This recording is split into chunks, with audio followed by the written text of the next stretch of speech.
Olá, meus queridos amigos, meus amados irmãos, aqui é o Pastor Sinésio e o Pão Nosso de Cada Dia, edição 2021, um quadro do seu canal A Palavra Responde.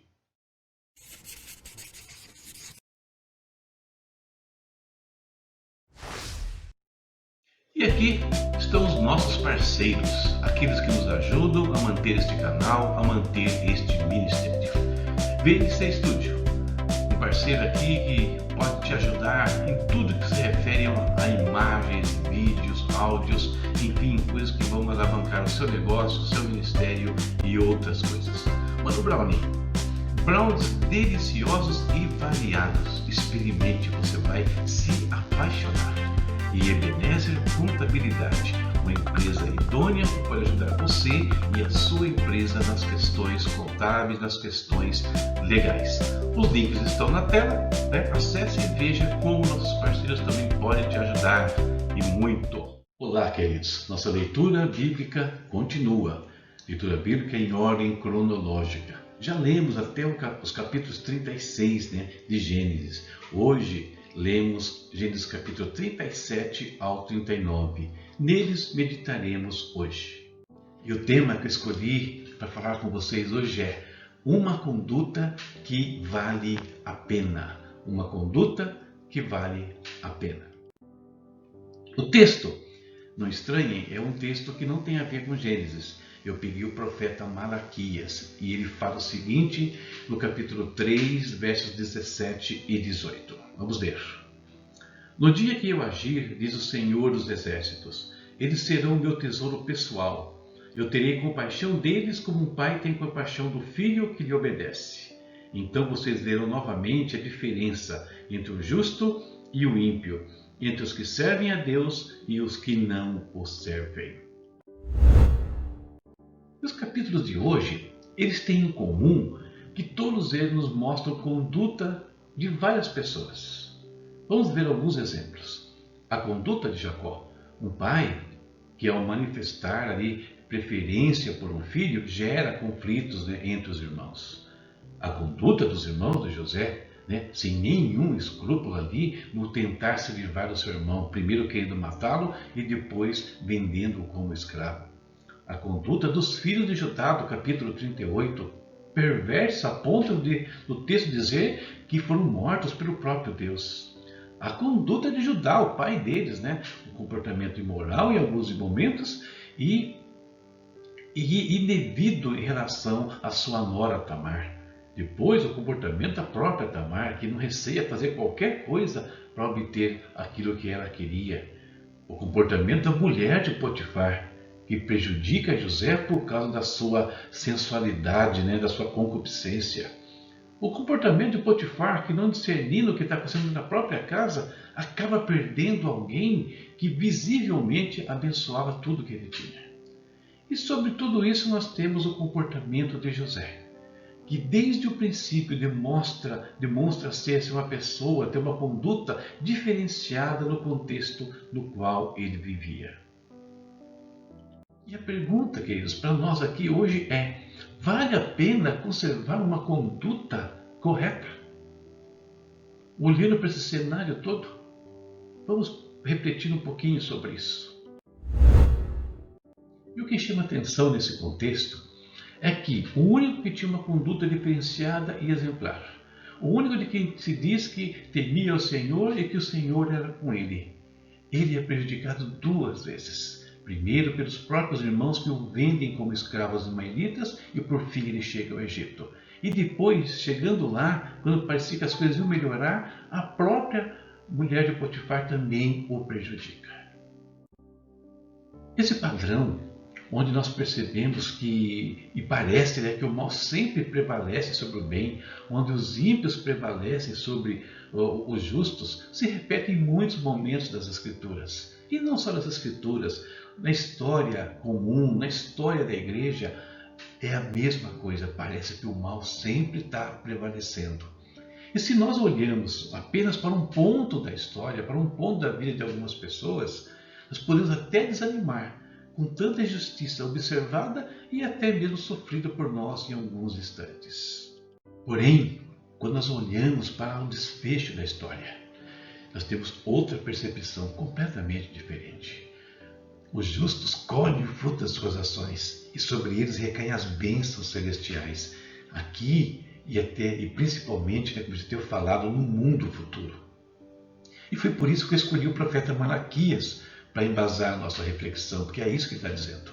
Nós veremos a diferença entre o justo e o ímpio, entre o que serve a Deus e aquele que não.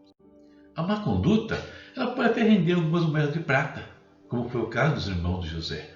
Algum momento de prazer, como foi no caso de Judá. Uma vingança contra aquele que não atende aos seus caprichos, como foi o caso da mulher de Potifar. Mas os resultados finais da vida dessas pessoas é a morte. E se eles não se arrependerem, isso pode inclusive ser a sua morte eterna. Tá bem. Por mais que pareça que o justo sofra, e aí pareça que ele tenha perdido o embate contra os maus, contra os ímpios, ao final, queridos, eles se levantarão em glória, porque é Deus quem os guarda, é Deus quem os protege, é Deus quem os conduz aos portais eternos. Por isso, temos falado sobre isso, você tem ouvido sobre isso, tenho certeza, e eu repito aqui, vale a pena ser fiel. Vale a pena, por mais que soframos injustiças, por mais que você perceba que o mal parece que está sempre levando a melhor, no fim das contas não será assim. No final das contas, nós vamos colher, os justos colherão as bênçãos do Pai. Ah, mas vai sofrer nesse mundo aqui? Talvez alguns até sofram, mas lembre-se que este mundo é apenas uma pequena ponta do tempo. O resto é eternidade. E aí nós escolhemos eternidade ao lado do Pai, com bênçãos sem fim, ou eternidade de condenação, tendo aproveitado muito pouco do que esse mundo oferece enganosamente. Essa é a nossa reflexão para o dia de hoje. Eu espero que te ajude a caminhar na presença do nosso Pai. Agora, hora de nós falarmos com Deus. Vamos orar, buscar a face daquele que nos renova, a face daquele que vale a pena permanecer fiel todos os dias. Querido Deus, em nome de Jesus, mais uma vez, Pai, somos gratos a Ti pela nossa vida, gratos a Ti pela proteção, provisão diárias, ó Deus eterno. Senhor querido, nós temos contemplado dia após dia, Senhor, tantas injustiças desse mundo, tanta corrupção, tanta gente boa sofrendo, enquanto os maus parecem estar progredindo cada vez mais. Asaf passou por esse momento. O Davi escreve que nós não devemos nos indignar contra aqueles que são os espertos desse mundo. Porque ao final nós receberemos, Pai, as bênçãos eternas. Nos ajude, Senhor, a não se abater com essas situações, nos ajude a ter uma conduta correta diante de Ti, uma conduta, Deus, que honre ao Senhor em primeiro lugar, mas também, Deus, testemunhe perante os outros aqui a possibilidade de uma vida diferenciada. Muito obrigado, Deus, por tudo, que nós possamos esperar em Ti a recompensa correta, no momento correto, da forma correta, meu Pai.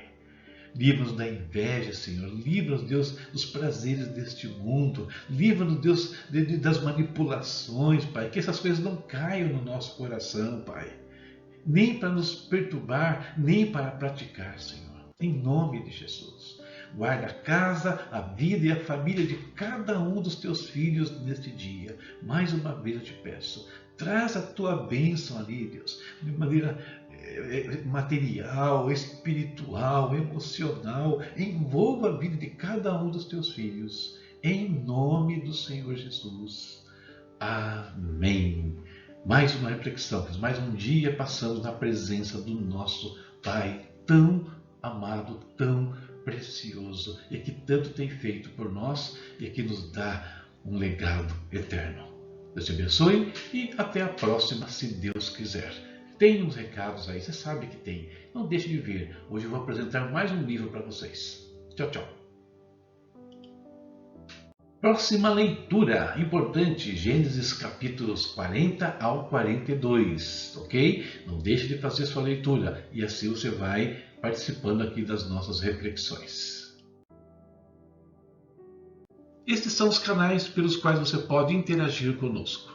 Tem o nosso canal, que é o nosso carro-chefe aqui, tem o nosso portal, tem também as minhas redes sociais, Facebook, tem o Instagram, tem o Twitter, você pode nos seguir também nessas redes, tá bom? Os principais endereços estão aí na sua tela. Não deixe de falar conosco, enviar seus pedidos de oração, as suas consultas teológicas, ou enfim, às vezes apenas um alô, um abraço, o que você quiser. Beleza? Então use os nossos canais e interaja conosco. Queridos, hoje eu quero falar de mais um dos meus livros, livro digital, tá? Livros com preço bastante acessível para você se edificar e crescer no conhecimento do nosso Senhor Jesus Cristo. Hoje falando sobre um assunto bastante difícil, o pecado contra o Espírito Santo. Existem muitas dúvidas, eu já tive muitas dúvidas sobre isso lá no início da minha vida cristã. Cheguei até a pensar que tinha pecado contra o Espírito Santo.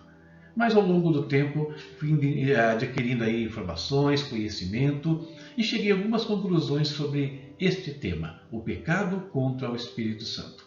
Dá uma olhadinha, eu acho que pode tirar dúvidas suas também. Como adquirir, você sabe, meu portal, apalabraresponde.com.br ou no meu espaço no Hotmart. Os links estão aí embaixo no vídeo, é só acessar ali e se edificar na palavra do Senhor. Tchau, tchau.